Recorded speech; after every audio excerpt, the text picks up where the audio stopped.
James Turner had always been an adventurer.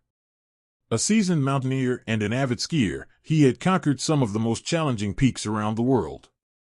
However, Mount Shasta, with its majestic beauty and treacherous slopes, had always held a special place in his heart.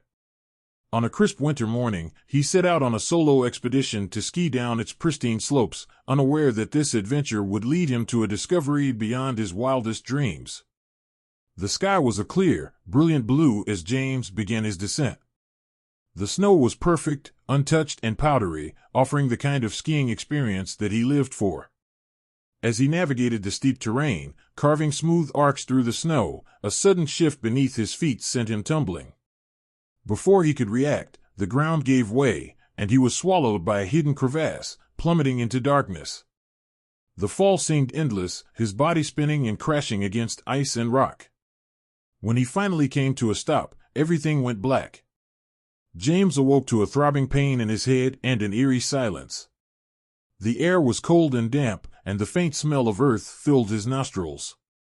As he regained his senses, he realized he was lying on a hard, uneven surface. Slowly, he sat up, wincing at the pain that shot through his body.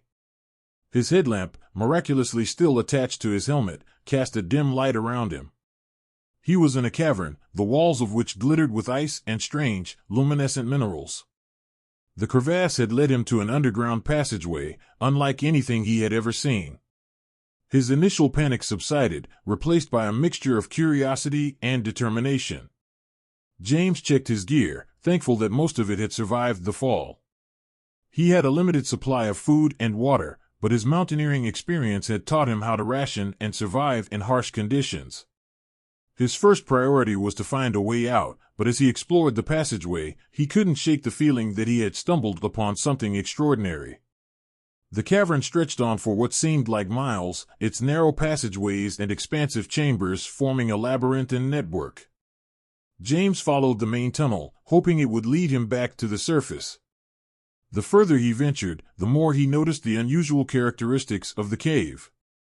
The walls seemed to pulse with a faint, otherworldly glow, and the air grew warmer and more humid.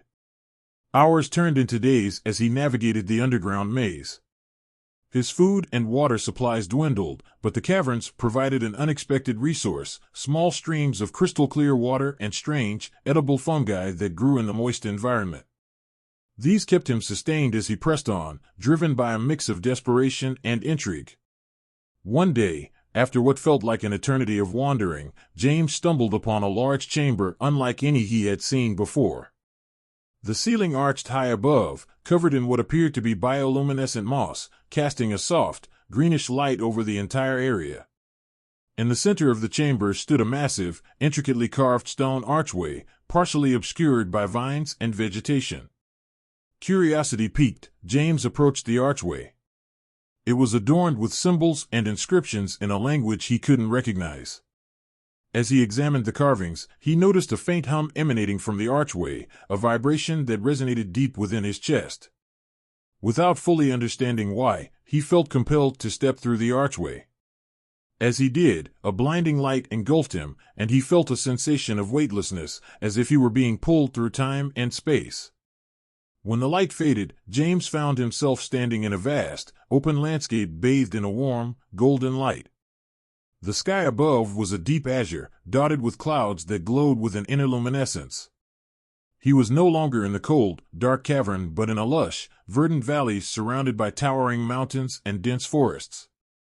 Amazed and bewildered, James realized he had entered a world within a world. The concept of hollow earth, a theory he had once dismissed as pure fantasy, now seemed undeniably real. The air was rich and invigorating, filled with the scent of blooming flowers and fresh vegetation. As he wandered through the valley, he marveled at the vibrant flora and fauna, many of which were unlike anything he had ever seen on the surface. James soon discovered he was not alone in this hidden world. The inhabitants, a civilization of intelligent beings who resembled humans but possessed distinct, otherworldly features, approached him with a mix of caution and curiosity. They communicated through a language of gestures and melodic sounds, which James gradually began to understand.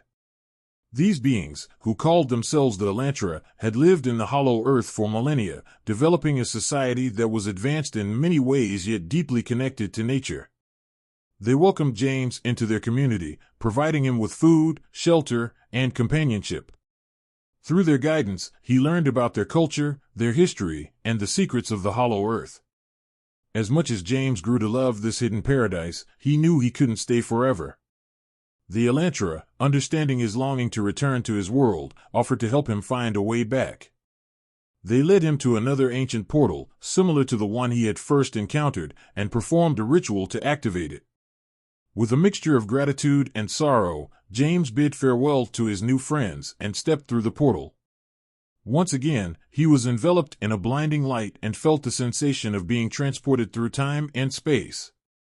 When he opened his eyes, he was back on the slopes of Mount Shasta, lying in the snow.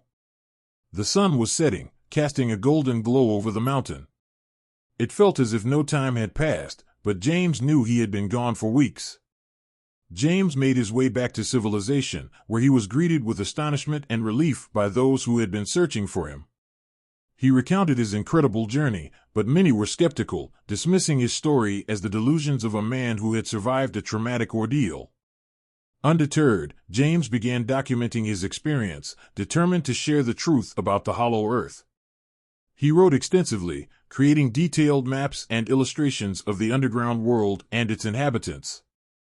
His work gained a small but dedicated following, sparking debates and discussions among scholars, adventurers, and conspiracy theorists alike. Years later, James stood at the edge of Mount Shasta once more, gazing at the peak that had changed his life forever. The memory of his journey to the hollow earth remained vivid, a testament to the boundless mysteries of the world and the unyielding spirit of exploration. He knew that many would never believe his story, but that didn't matter. He had seen the impossible, and it had changed him in ways he could never have imagined.